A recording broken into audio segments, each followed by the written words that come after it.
या बातमीचे प्रायोजक आहेत हॉटेल बडे पीर।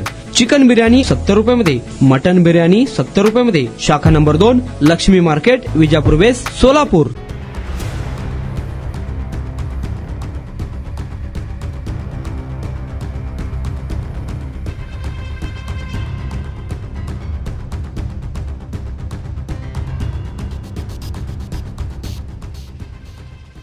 गोकुळ शुगरच्या विरोधात सातत्यानं ऍडव्होकेट पाटील सोबत जे खंबीरपणे उभे होते ते रणजित घोडके, अरविंद घोडके हे पुन्हा आपल्या तंबूत परतलेले आहेत। थोडं तब्येतीमुळे ते माघारी होते। काय वाघ पुन्हा रिटर्न आलाय, पण या शेतकऱ्यांचा काय आवाजच ऐकत नाही सरकार। आमचं म्हणणं एकच आहे की आम्ही जोपर्यंत 2800 रुपये 15% घेत नाही तोपर्यंत या तंबूतून उठणार नाही, आमची पहिली मागणी आहे। तुम्हाला तर माहित आहे पत्रकारांना, मी यापूर्वी काँग्रेस भवन पुढे 28 दिवस उपोषणला बसलो होतो। त्याच्यानंतर मान्य मेत्रे साहेबांच्या विरोधात त्यांच्या घरापुढे 22 दिवस बसलो होतो। यापूर्वी मी धाराशिवला दंडनाईकच्या घरापुढे आंदोलन केलोय, कारखान्यावरती केलोय आंदोलन। माझ्या गावामध्ये 3 महिने मी आंदोलन केलं, 3 महिने कंटिन्यू 3 महिने। मान्य जिल्हाधिकारी जे ओंबाशी इथं आयुक्त आलेत ना, ते आमचे तिथं जिल्हाधिकारी होते, धाराशिवला त्या कलेक्टर होते। 3 महिन्यानं माझ्या उपोषणला आले आणि उपोषणला प्रश्न सुटले तर शेतकऱ्यांना सगळ्याला माहित आहे।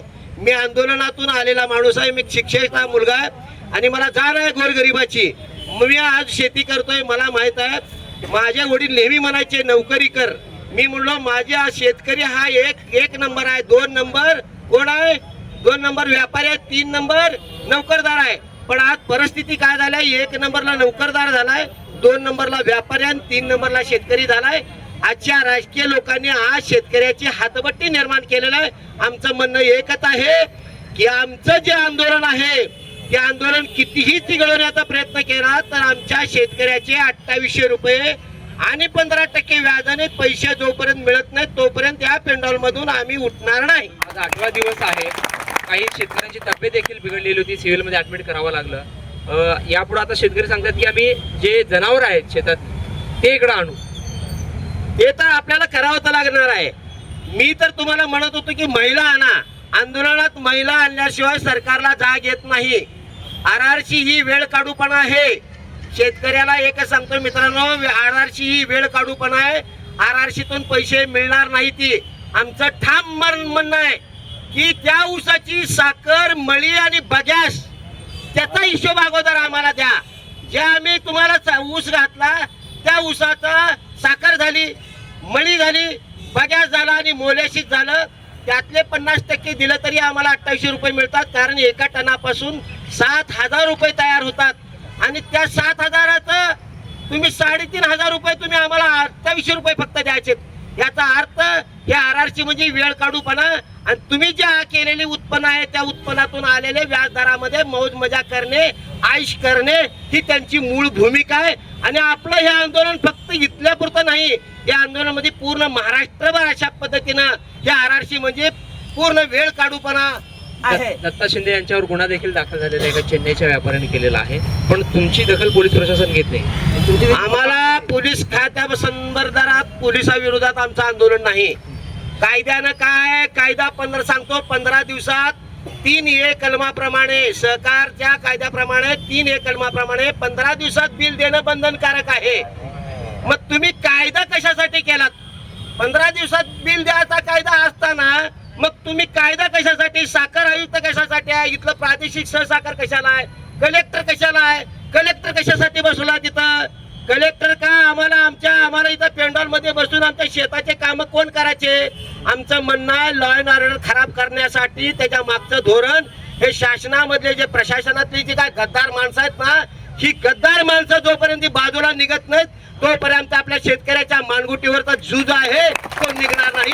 पालकमंत्री सोलापूर शहरातच आहेत, विधान परिषदेची निवडणूक सुरू आहे, अनेक गडबडी होत आहेत, धाकधूक त्यांची सुरू आहे, पण पालकमंत्री एक जिल्ह्याचे पालक आहेत आणि राज्याचे ग्रामविकास मंत्री आहेत, ते आपली व्यथा ऐकत नाही, काय वाटतं? आमचं म्हणणं एकच आहे, ज्या पालकमंत्र्याला जर समजा या शेतकऱ्याच्या आंदोलन दखल घ्यायचं नसेल तर तो पालकमंत्रीच नाही।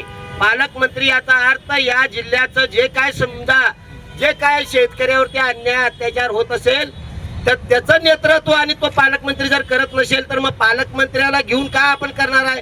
आमचं म्हणणं एकच आहे, पालकमंत्री असतील, माननीय मुख्यमंत्री असतील किंवा सहकार मंत्री असतील, त्यांनी दखल घेतली पाहिजे. प्रत्येक जण कारखाने उडतील आणि सगळे पैसे बुडवतील आणि घरात बसतील आणि आरआरसी करायला लावतील. आरआरसी मधून काय कुणाला दत्ता शिंदेला कायद्यानं त्याच्यावर फौजदारी गुन्हा दाखल करता येतोय का? आरआरसी म्हणजे वेळ काढूपणा आहे, काही नाही. कारखानदाराच्या बाजूने कायदे आहेत, आपल्या शेतकऱ्याच्या बाजूने कायदे काहीच नाही. लढा सुरूच राहणार. आमचा लढा हाच नाही, आमचा लढा इथंच नाही, आमचा लढा महाराष्ट्रातल्या प्रत्येक शेतकऱ्याला न्याय मिळणारा लढा असेल. आरआरसीची ही वेळ काढूपणा आणि प्रशासनातला भिस्तपणा हे आम्हाला अजिबात मान्य नाही. आमच्या शेतकऱ्याला जोपर्यंत पैसे मिळत नाही तोपर्यंत आंदोलनातून दाखवू की आम्हाला पैसे घेतल्याशिवाय तेही 28% आणि तेही 15% आम्ही घेऊ आणि मगच तिथून उठू आम्ही.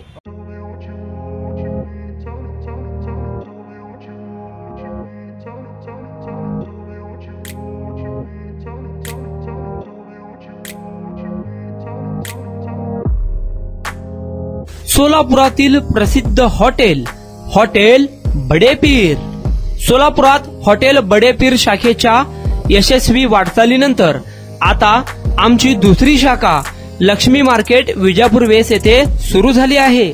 Mutton biryani, chicken biryani, mutton व चिकनचे विविध आयटम्स उपलब्ध. खवय्यांसाठी खास स्पेशल चिकन तंदुरी फक्त 400 रुपये मध्ये. मटन बिर्याणी फॅमिली पॅक 200 रुपये मध्ये. चिकन बिर्याणी फॅमिली पॅक 210 रुपये मध्ये. याशिवाय स्पेशल मटन चाप, इराणी गुलस्तानी, मटन खुर्चन यासोबत विविध डिश उपलब्ध. खास जुम्मा स्पेशल खिचडा, कद्दू खीर, दालचा खाना मिळेल. फॅमिलीसाठी स्वतंत्र जेवणाची व्यवस्था, ग्राहकांसाठी पार्सलची खास सोय. हॉटेल बडे पीर, शाखा number 2, Lakshmi market, Vijapur west, Solapur. Proprietor Mohammad Isaq. 9503050076. Mohammad Sohail. 8149278745.